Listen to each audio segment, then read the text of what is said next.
जय हिंद आप सभी को। तो चलिए स्टार्ट करते हैं। आज के इस क्लास में बिहार दरोगा होमवर्क सीरीज का टेस्ट नंबर 20 कंप्लीट करेंगे, जिसमें सर के द्वारा जो होमवर्क सीरीज स्टार्ट किया गया उसी को देखने वाले हैं और बेहतरीन ढंग से जो है देखने वाले हैं। आपका सारा जो है ना कम समय में आपका जो है ना अच्छे तरीके से आपका रिवीजन हो जाएगा। तो ध्यानपूर्वक पूरी क्लास को देखिएगा और इसके पहले जो भी टेस्ट का मतलब सॉल्यूशन करवाए हैं सभी लोग पीछे का ज़रूर देखिएगा, ठीक है। कुछ का टेस्ट छूटा हुआ है सॉल्यूशन, उसको भी आपको जो है ना करवा दिया जाएगा। फिर जो है रेगुलर बेसिस पे जैसे सर क्लास लेंगे वैसे जो आपको जो है ना सुबह क्लास आपको मिल जाएगा, ठीक है। तो देखिए पहला क्वेश्चन कह रहा है, इसमें देखिए पहला क्वेश्चन कह रहा है कि भारत ने पहली बार स्वचालित जल स्तर रिकॉर्डर तकनीक जो है ना कहाँ स्थापित किया है। तो क्या होगा, हिमालय के ग्लेशियर में स्थापित किया है और हिमालय के ग्लेशियर में कहाँ किया है, तो ट्रांस हिमालय में, ठीक है, याद रखिएगा। तो यहाँ पे क्वेश्चन बहुत ही अच्छा है, कह रहा है कि भारत ने पहली बार स्वचालित जल स्तर रिकॉर्डर तकनीक को कहाँ स्थापित किया है, तो हिमालय ग्लेशियर में किया है। हिमालय ग्लेशियर में कहाँ किया है, तो ट्रांस हिमालय में, ठीक है। नेक्स्ट है, हाल ही में मगरमच्छ संरक्षण परियोजना ने अपने 50 वर्ष पूरे किए। इस परियोजना को जो है ना कब और कहाँ लाया गया था, ठीक है। तो इस परियोजना को जो है ना कब लाया गया था, 1975 में लाया गया था। और कहाँ लाया गया था, तो उड़ीसा में लाया गया था, भितरकनिका नेशनल पार्क में, ठीक है, याद रखिएगा। नेक्स्ट है, N2O उत्सर्जन के वैश्विक आकलन के अनुसार N2O मतलब नाइट्रस ऑक्साइड उत्सर्जन में भारत का स्थान जो है ना क्या है, तो दूसरा है। क्या है, दूसरा। मनोरंजन में बोलेगा भारत का स्थान छठा है। और जो है ना इसमें बोलेगा कि स्मार्टफोन में कितना स्थान है भारत का, तो सेकेंड है। और अर्थव्यवस्था में स्थान बोलेगा तो भारत का कितना है, तो पाँचवा है, ठीक है। और N2O में बोलेगा तो नाइट्रस ऑक्साइड में क्या है, उत्सर्जन में कितना है, तो दूसरा है। नेक्स्ट आइए, कह रहा है कि विश्व हाइड्रोजन शिखर सम्मेलन 2024 का आयोजन कहाँ किया गया, तो रॉटरडम बंदरगाह में किया गया है, जो कहाँ है, नीदरलैंड में स्थित है, ठीक है। तो यहाँ पे कह रहा है कि विश्व हाइड्रोजन शिखर सम्मेलन 2024 का आयोजन कहाँ किया गया, तो नीदरलैंड में किया गया। कहाँ किया, नीदरलैंड में, तो रॉटरडम बंदरगाह में किया गया, ठीक है। नेक्स्ट है, भारत में हरित हाइड्रोजन मिशन की शुरुआत कब की गई और इसका जो है लक्ष्य जो है ना क्या रखा गया है।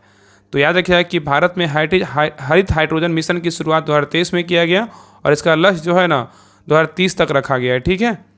नेक्स्ट है, ऑक्सफोर्ड विश्वविद्यालय द्वारा कोरल सुपर हाईवे की खोज की गई। यह किस महासागरों में अवस्थित है, क्या होगा, हिंद महासागर में अवस्थित है, ठीक है, याद रखिएगा। तो यहाँ पे कह रहा है कि ऑक्सफोर्ड विश्वविद्यालय द्वारा कोरल सुपर हाईवे की खोज की गई, यह किस महासागर में अवस्थित है, तो हिंद महासागर में जो है ना अवस्थित है, ठीक है, याद रखिएगा। नेक्स्ट कह रहा है कि दुनिया की पहली मेलेस्टोनिक टाइगर सफारी भारत के किस राज्य में जो है ना बनाने की घोषणा की गई है, तो उड़ीसा में किया गया है। कहाँ, सिमलीपाल नेशनल पार्क में, ठीक है, याद रखिएगा। तो कह रहा है कि दुनिया की पहली मेलेस्टिक टाइगर सफारी भारत के किस राज्य में बनाने की घोषणा किया गया है, तो उड़ीसा में किया गया है। नेक्स्ट है, हाल ही में विश्व मौसम ने केंद्रीय मंत्रिमंडल ने मंजूरी प्रदान की है, इसका संबंध किस मंत्रालय से है, तो क्या होगा, पृथ्वी विज्ञान मंत्रालय से है। तो कह रहा है कि हाल ही में विश्व मौसम को केंद्रीय मंत्रिमंडल ने मंजूरी प्रदान की है, इसका संबंध किस मंत्रालय से है, तो पृथ्वी विज्ञान मंत्रालय से है, ठीक है, याद रखिएगा। नेक्स्ट है, कार्बन उत्सर्जन नेट शून्य हासिल करने का लक्ष्य जो है ना भारत कब तक रखा है, तो 2070 तक रखा है। कब तक, 2070 तक रखा है, ठीक है, याद रखिएगा। तो कार्बन उत्सर्जन नेट शून्य हासिल करने का लक्ष्य जो है भारत कब तक रखा है, तो 2070 तक रखा है, ठीक है, याद रखिएगा। क्या था, 2070, देखिए है ना, 2070 तक रखा गया है। नेक्स्ट है, वैज्ञानिकों द्वारा हम्बोल्ट ग्लेशियर को बर्फीले मैदान के रूप में पुनर्वर्गीकृत किया गया है। यह कहाँ अवस्थित है, तो वेनेजुएला में अवस्थित है। कहाँ स्थित है, वेनेजुएला में। तो कह रहा है कि वैज्ञानिकों द्वारा हम्बोल्ट ग्लेशियर को बर्फीले मैदान के रूप में पुनः वर्गीकृत किया गया है। यह कहाँ अवस्थित है, वेनेजुएला में अवस्थित है, ठीक है, याद रखिएगा। नेक्स्ट है, हाल ही में अडानी ग्रीन लिमिटेड द्वारा किस राज्य में विश्व का सबसे बड़ा जो है रिन्यूएबल एनर्जी पार्क जो है ना बनाया जा रहा है, तो कच्छ में बनाया जा रहा है। कच्छ कहाँ है, तो गुजरात में स्थित है, ठीक है। तो यहाँ पे क्वेश्चन कर रहा है कि हाल ही में अडानी ग्रीन लिमिटेड द्वारा किस राज्य में विश्व का सबसे बड़ा रिन्यूएबल एनर्जी पार्क बनाया जा रहा है, तो गुजरात में बनाया जा रहा है। और गुजरात में कहाँ, तो कच्छ में बनाया जा रहा है, ठीक है। नेक्स्ट कह रहा है कि NPS वात्सल्य योजना कब शुरू की गई, 2024 में शुरू किया गया। नेक्स्ट है, सूर्य हमारी पृथ्वी पर किन दो काल्पनिक रेखाओं के मध्य वर्ष पर भर चमकता है, तो क्या होगा, कर्क रेखा और मकर रेखा के बीच चमकता है, ठीक है। तो कह रहा है कि सूर्य हमारी पृथ्वी पर किस दो काल्पनिक रेखाओं के मध्य वर्ष चमकता है, तो कर्क रेखा और मकर रेखा पे चमकता है। नेक्स्ट है, भारत का प्रथम परमाणु रिएक्टर कौन सा है और इसे जो है ना कब स्थापित किया गया था। तो भारत का प्रथम परमाणु रिएक्टर पूछेगा तो कौन सा है, तो अप्सरा है और इसे जो है ना 1956 में स्थापित किया गया था। ठीक है, याद रखिएगा। नेक्स्ट है, गौतम बुद्ध अपने संवादों में किस भाषा का जो है ना प्रयोग करते थे? तो पाली भाषा का, और पाली जो है ना सबसे कठिन भाषा है। ठीक है, तो कह रहा है कि गौतम बुद्ध अपने संवादों में किस भाषा का प्रयोग करते थे? पाली भाषा को। और पाली भाषा क्या है? कठिन भाषा भी कहते हैं इसको। ठीक है, और नेक्स्ट है 3 बीघा कॉरिडोर का संबंध जो है ना किन देशों से है? तो भारत बांग्लादेश के बीच है। ठीक है, तो कह रहा है 3 बीघा कॉरिडोर का संबंध किन 2 देशों के बीच है?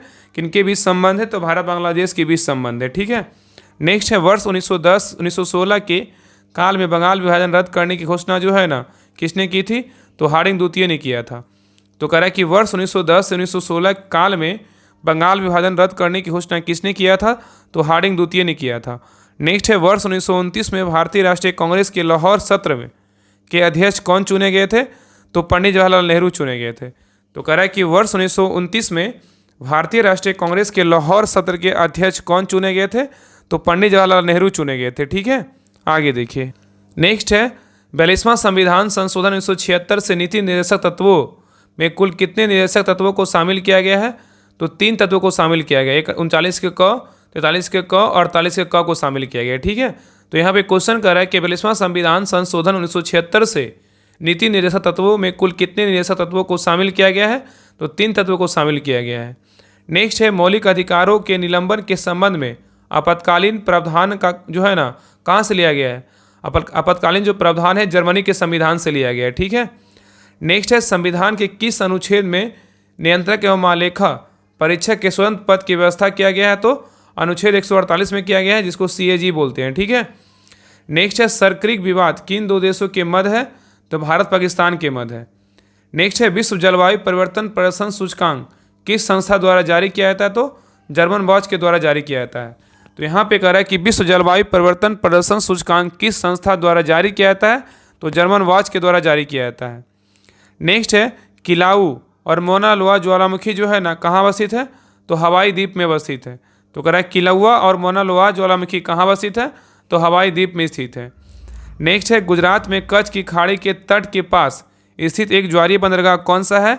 तो कांडला बंदरगाह है। ठीक है, और इसका परिवर्तन करके नाम क्या रखा गया? दीनदयाल बंदरगाह रखा गया है। ठीक है, तो कह रहा है कि गुजरात में कच्छ की खाड़ी के तट के पास स्थित एक ज्वारीय बंदरगाह कौन सा है?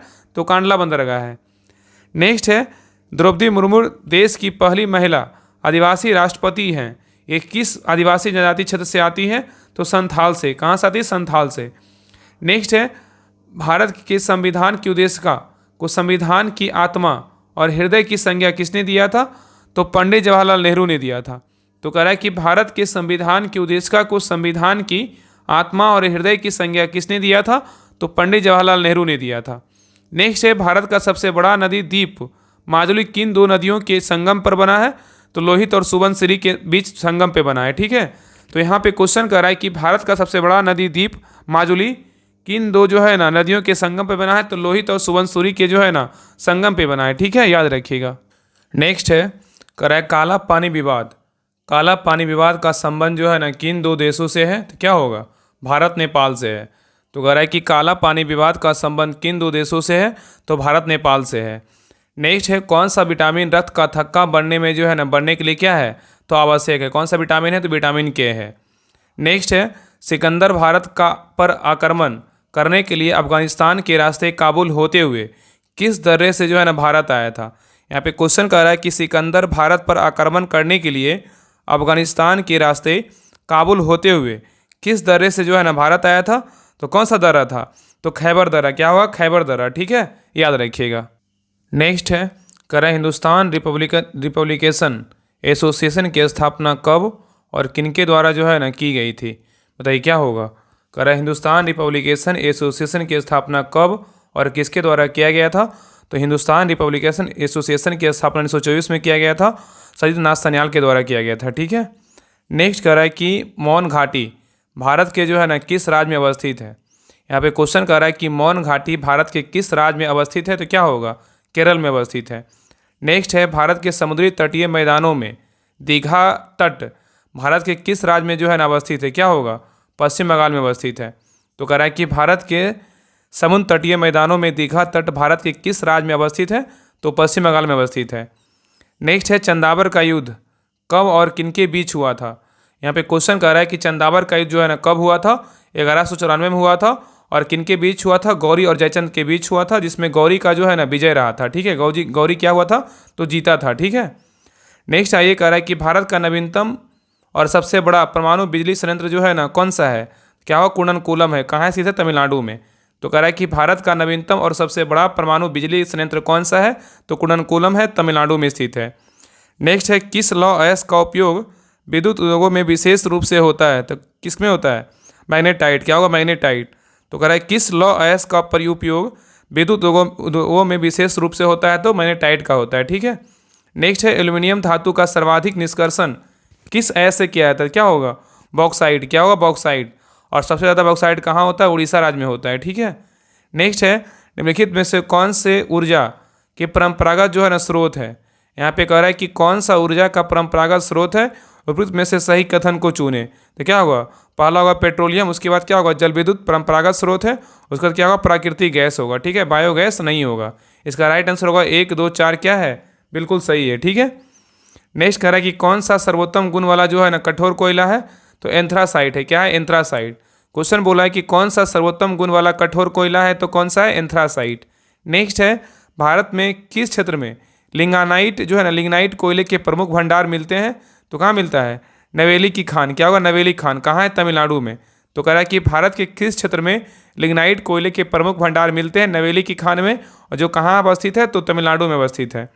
नेक्स्ट है छत्तीसगढ़ कोरबा जो है ना, छत्तीसगढ़ कोरबा किस खनिज के उत्पादन के लिए प्रसिद्ध है, तो किसके लिए, कोयला के लिए। किसके लिए, कोयला के लिए। जो छत्तीसगढ़ का कोरबा जो है ना किस खनिज के लिए उत्पादन के लिए प्रसिद्ध है, तो कोयला के लिए। नेक्स्ट क्वेश्चन पे आइए कह रहा है कि केरल में पाई जाने वाली मोनाजाइट रेत में कौन सा खनिज पाया जाता है, तो थोरियम पाया जाता है। कौन पाया जाता है, थोरियम। और थोरियम के उत्पादन में जो है ना भारत का कैमा स्थान है, तो पहला स्थान है। कौन सा, पहला स्थान है। ठीक है, नेक्स्ट है भारतीय खनिज पदार्थों का भंडार जो है ना किसे कहा जाता है, तो छोटा नागपुर को पठार को कहा जाता है। तो कह रहा है कि भारतीय खनिज पदार्थों का भंडार किसे कहा जाता है, तो छोटा नागपुर पठार को कहा जाता है। ठीक है, नेक्स्ट कह रहा है कि भारत का सबसे महत्वपूर्ण खनिज जो है ना पूर्ण रॉक तंत्र कौन सा है, तो धारवाड़ है। क्या है, धारवाड़। तो भारत का सबसे महत्वपूर्ण खनिज पूर्ण जो है ना रॉक तंत्र क्या है, तो धारवाड़ है। नेक्स्ट है भारत में प्रथम न्यूक्लियर ऊर्जा स्टेशन की स्थापना कब हुई, मतलब जो है ना कहाँ हुई, तो तारापुर में हुआ। कहाँ हुआ, तारापुर महाराष्ट्र में।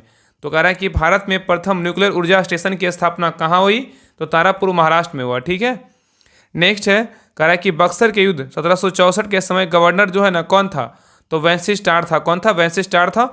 इसका कार्यकाल कितना से कितना था, 1760 1765 तक था। ठीक है, नेक्स्ट है हाईकोर्ट एक्ट कब पारित हुआ, जिसके साथ ही संपूर्ण देश में एक ही दंड संहिता लागू की गई। तो कब पारित हुआ था, 1861 में। तो हाईकोर्ट एक्ट कब पारित हुआ था, तो 1861 में पारित हुआ था, और साथ ही संपूर्ण देश में क्या हुआ था, एक दंड संहिता जो है लागू हुआ था। ठीक है, नेक्स्ट है किस व्यक्ति द्वारा 1909 के कांग्रेस अधिवेशन में कहा गया कि रिपन भारतीय वायसराय में सबसे अधिक जो है लोकप्रिय था, बताइए क्या होगा। इसका सही उत्तर होगा मदन मोहन मालवीय। क्या होगा, मदन मोहन जो है ना, लिख लीजिएगा मदन मोहन मालवीय। ठीक है, याद रखिएगा। तो यहाँ पे क्वेश्चन कह रहा है कि किस व्यक्ति द्वारा जो है ना 1909 के कांग्रेस अधिवेशन में कहा गया कि रिपन भारतीय वायसराय में सबसे अधिक लोकप्रिय था, तो मदन मोहन मालवीय के द्वारा कहा गया था। ठीक है, नेक्स्ट है किस गवर्नर जनरल द्वारा वित्तीय विकेंद्रीकरण की नीति का जो है नियमीकरण किया गया, तो मदन मोहन।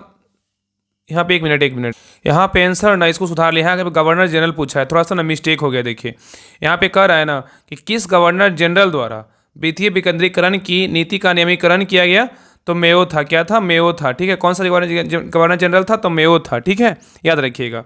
तो कह रहा है किस गवर्नर जनरल द्वारा वित्तीय विकेंद्रीकरण की नीति का नियमीकरण किया गया, तो लॉर्ड मेयो के द्वारा। ठीक है, याद रखिएगा। ठीक है, चलिए आगे देखिए। नेक्स्ट है कह रहा है अल्बर्ट विधेयक। कह रहा है अल्बर्ट विधेयक किस गवर्नर वायसराय, मतलब गवर्नर या वायसराय के समय लाया गया था, तो रिपन के समय लाया गया था, 1882 में लाया गया था। तो कह रहा है कि अल्बर्ट विधेयक किस गवर्नर या तो वायसराय के समय लाया गया था, तो रिपन के समय 1882 में लाया गया था। ठीक है, नेक्स्ट है कह रहा है जमींदारी व्यवस्था को कब और किसके द्वारा जो है ना लाया गया था, 1793 में कॉर्नवालिस के द्वारा लाया गया था।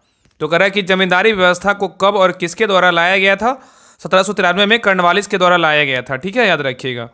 नेक्स्ट कह रहा है कि निम्नलिखित कथनों पर विचार कीजिए, इसमें कथनों कथनों में से कौन सा कथन बिल्कुल क्या है तो सही है। तो पहला कह रहा है कि रॉबर्ट क्लाइव बंगाल के प्रथम गवर्नर जनरल थे। क्या है ये, क्या है तो गलत है, क्या है गलत है, क्या है गलत है, ठीक है।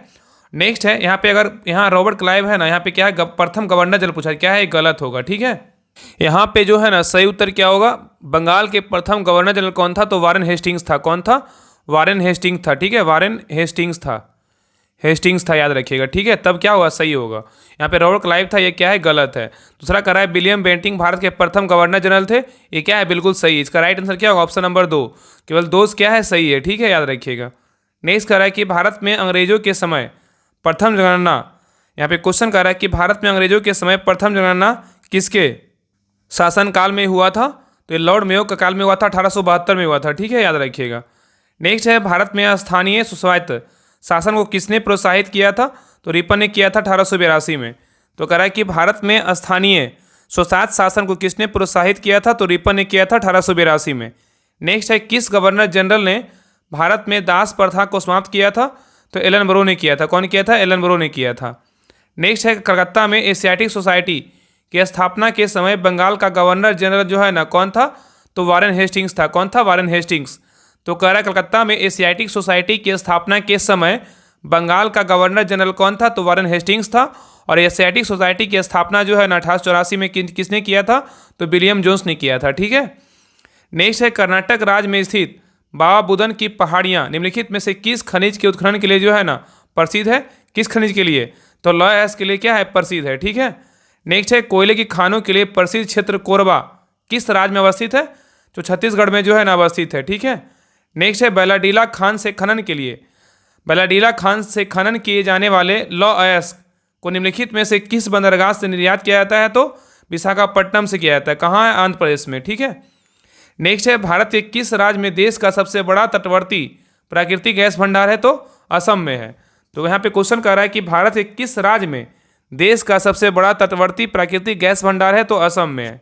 नेक्स्ट है भारत का कौन सा राज्य देश में टीन ऐश का जो है एकमात्र उत्पादक है, तो बस्तर पठार है, जो कहाँ स्थित है, छत्तीसगढ़ में।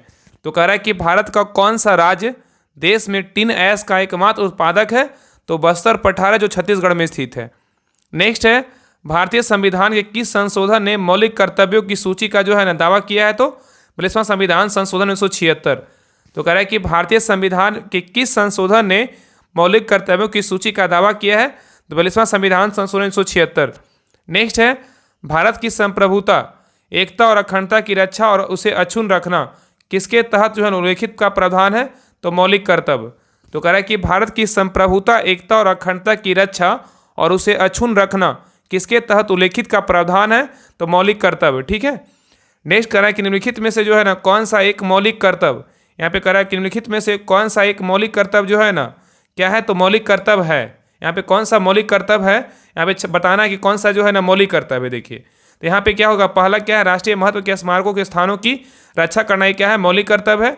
और नेक्स्ट है प्राकृतिक वातावरण की रक्षा एवं संवर्धन करना, ये क्या है, मौलिक कर्तव्य नहीं है। लेकिन कहीं कहीं आप देखिएगा ना कि ये भी क्या है, मौलिक कर्तव्य में शामिल है, लेकिन क्या है, ये डीपीएसपी में, ठीक है ना, तो ये क्या है, नहीं है। लेकिन नेक्स्ट है कि सार्वजनिक संपत्ति की सुरक्षा करना, ये क्या है, मौलिक कर्तव्य है। और राष्ट्रगान का सम्मान करना, ये हमारा क्या है, मौलिक कर्तव्य है। तो इसका राइट आंसर क्या होगा, 1, 3 और 4 क्या है, बिल्कुल सही है। लेकिन नोट में कर दिया ना कि सभी क्या है, तो सही है, क्या है, सभी जो है ना क्या है, सही है, ठीक है। कहीं कहीं ना 2 भी आंसर जो है ना दूसरा भी जो है मूल कर्तव्य में मतलब दिया रहता है, ठीक है। तो यहाँ पे नोट में कर दिया कि सभी क्या है, सही है। लेकिन इसका सटीक आंसर जो होगा 1, 3, 4 क्या है, बिल्कुल सही है, ठीक है। इसका चर्चा डीपीएसपी में है, ठीक है। नेक्स्ट आइए, कह रहा है कि भारतीय संविधान में मौलिक कर्तव्यों को जो है ना डैश के संविधान से लिया है। कहाँ से लिया गया है, तो रूस के संविधान से लिया गया है। नेक्स्ट है भारतीय संविधान के भाग 3 में मौलिक कर्तव्यों को नहीं रखा गया, क्योंकि भाग 3 में जो है ना डैश है, क्या है, तो वाद योग है, क्या है, वाद योग है, इसलिए जो है ना मौलिक कर्तव्य को भाग 4 के क में रखा गया है। नेक्स्ट है भारत के किस प्रधानमंत्री के नेतृत्व में भारत के संविधान में मौलिक कर्तव्य को जोड़ा गया था, इंदिरा गांधी के समय जोड़ा गया था, ठीक है। नेक्स्ट है निम्नलिखित में से किस मौलिक कर्तव्य में प्रावधान है कि भारतीय राष्ट्र ध्वज और भारतीय राष्ट्रीय गान के प्रति समान हर भारतीय नागरिक का क्या है, कर्तव्य होगा, क्या होगा, फंडामेंटल राइट्स क्या है, 1 में है, ठीक है। तो अगर निम्नलिखित में से किस मौलिक कर्तव्य में प्रावधान है कि भारतीय राष्ट्रीय ध्वज और जो है ना भारतीय राष्ट्रीय ज्ञान के प्रति सम्मान हर भारतीय का नागरिक का कर्तव्य होगा। तो फंडामेंटल जो है ना ड्यूटीज है, क्या फंडामेंटल ड्यूटीज किस में है, तो फर्स्ट में है। ठीक है, नेक्स्ट है भारतीय संविधान के निम्नलिखित में से किस अनुच्छेद में मौलिक कर्तव्यों को संबंधित प्रावधान है, तो क्या होगा 51 के क में है। और भाग पूछा क्या है, तो भाग 4 के क में है। तो यहाँ पे क्वेश्चन कर रहा है कि भारतीय संविधान के निम्नलिखित में से किस अनुच्छेद में मौलिक कर्तव्यों से संबंधित प्रावधान है, तो 51 का क्या होगा, क होगा। ठीक है, आगे देखिए। नेक्स्ट है कह रहा है कि भारत के प्रत्येक नागरिक का कर्तव्य होगा कि प्राकृतिक पर्यावरण का संरक्षण एवं सुधार उपयुक्त कथन भारतीय संविधान के किस अनुच्छेद में क्या है, संदर्भित है, क्या होगा 48 के क में है। तो यहाँ पे क्वेश्चन कर रहा है कि भारत के प्रत्येक नागरिक का कर्तव्य होगा कि प्राकृतिक पर्यावरण का संरक्षण एवं सुधार उपयुक्त कथन का भारतीय संविधान के किस अनुच्छेद में संदर्भित है, तो 48 के क में है। ठीक है, नेक्स्ट है यूनेस्को ने किस वर्ष कालबेलिया नृत्य को जो है ना अपनी अमृत सांस्कृतिक विरासत सूची में सम्मिलित किया है, तो कब किया है, 2010 में किया है। तो कह रहे हैं यूनेस्को ने किस वर्ष कालबेलिया, और कालबेलिया नृत्य किस राज्य का है, तो राजस्थान का है। तो कह रहा है कालबेलिया नृत्य को अपनी अमृत सांस्कृतिक विरासत सूची में जो है ना शामिल किया है, तो 2010 में किया है। ठीक है, नेक्स्ट है निम्नलिखित में से किस जनजाति द्वारा देवी सरस्वती की पूजा करने के लिए घूमर नृत्य शैली को जो है ना विकसित किया गया है, तो भील के द्वारा। किसके द्वारा, भील के द्वारा। और भील क्या जनजाति क्या सबसे बड़ा होता है। ठीक है, नेक्स्ट है निहंग सिख योद्धाओं की एक पारंपरिक लड़ाई शैली गतका, जिसका इस्तेमाल आत्मरक्षा के साथ साथ खेल के लिए भी किया जाता है, भारत के निम्नलिखित में से किस राज्य में उत्पन्न हुई है, तो क्या होगा, पंजाब में। किस राज्य में, पंजाब में। गतका और लाठी बोलेगा जो है ना पंजाब का। ठीक है, नेक्स्ट है लास्ट क्वेश्चन कर रहा है निम्न में से किस लोक नृत्य के साथ भारत ने वर्ष 2015 में गिनीज विश्व रिकॉर्ड पुस्तक में जो है नाम दर्ज किया था, किसको किया था, नाटी को। और नाटी जो है ना उत्तराखंड प्लस जो है हिमाचल प्रदेश में जो है ना इसका क्या है, तो नृत्य है। ठीक है, और ये जो है ना महिलाओं के प्रति जागरूकता के दिखावा किया गया था, इसी के लिए जो है इसको गिनीज वर्ल्ड रिकॉर्ड में जो है ना शामिल किया, किसको, नाटी को। ठीक है, तो ये रहा टेस्ट नंबर 20 रहा। टेस्ट नंबर 20 का सोल्यूशन हो गया। अगले क्लास में जो सर कंटिन्यू आगे का जो होमवर्क देंगे उसका जो टेस्ट होगा वो सारा जो है ना आपका कंटिन्यू बेसिस पे जो है आप समय के अनुसार जो है आपका सारा क्लास आएगा। और इसका जो है ना आंसर का जो पीडीएफ साथ में है, और इसका अगर पीडीएफ चाहिए विथ आंसर के साथ, सभी लोग ट्रेन चैनल ज्वाइन कर लीजिएगा। डिस्क्रिप्शन में जो है लिंक दिया हुआ राहुल स्टडी ग्रुप के नाम से, उसमें जो है लगभग 17,000 मेंबर है, उसको ज्वाइन कीजिएगा। वहाँ पे विथ आंसर के साथ आपको पीडीएफ प्रोवाइड किया जाता है। और बाकी जितने भी सर के द्वारा जो है ना टॉपिक जो होमवर्क सीरीज चल रहा है उसका सारा टॉपिक भी दिया जाता है और सारे का होमवर्क भी दिया जा रहा है। ठीक है, तो सभी लोग ट्रेन चैनल ज्वाइन कर लीजिएगा। और बाकी इस चैनल पे जितने भी क्लास आ रहा है ना, जो क्लास स्टार्ट है वो कंटिन्यू आपका क्लास करवाया जाएगा। कोई भी क्लास जो है ना बीच में रोका नहीं जाएगा, आपका कंटिन्यू क्लास आएगा। या तो 1 घंटा लेट आए या तो 1 दिन लेट आए, लेकिन कंटिन्यू बेसिस पे जो है ना क्लास आएगा। थोड़ा सा इधर बिजी थे क्योंकि मम्मी का थोड़ा सा तबीयत खराब था, लेकिन अब जो है ना सारा कुछ सही हो गया। अब कंटिन्यू जो है ना आपका हम भी फ्री हो गए हैं, तो अब सारा क्लास जो है ना आपका समय से आएगा। और होमवर्क सीरीज का जो टेस्ट होता है ना, इसका आपको सुबह ही क्लास आपको मिल जाएगा। अब से देरी नहीं हुआ है, जितने भी पीछे क्लास छूटा हुआ है वो सारा जो है आपको क्लास करवा दिया जाएगा। ठीक है, तो क्लास कैसा लगा आप लोग कमेंट सेक्शन में जरूर बताइएगा। और क्लास अच्छा लगे तो लाइक शेयर सब्सक्राइब जरूर कीजिएगा और हर ग्रुप में शेयर जरूर कीजिए। ठीक है ना, तो मिलते हैं नेक्स्ट क्लास में, तब तक के लिए जय हिंद जय भारत।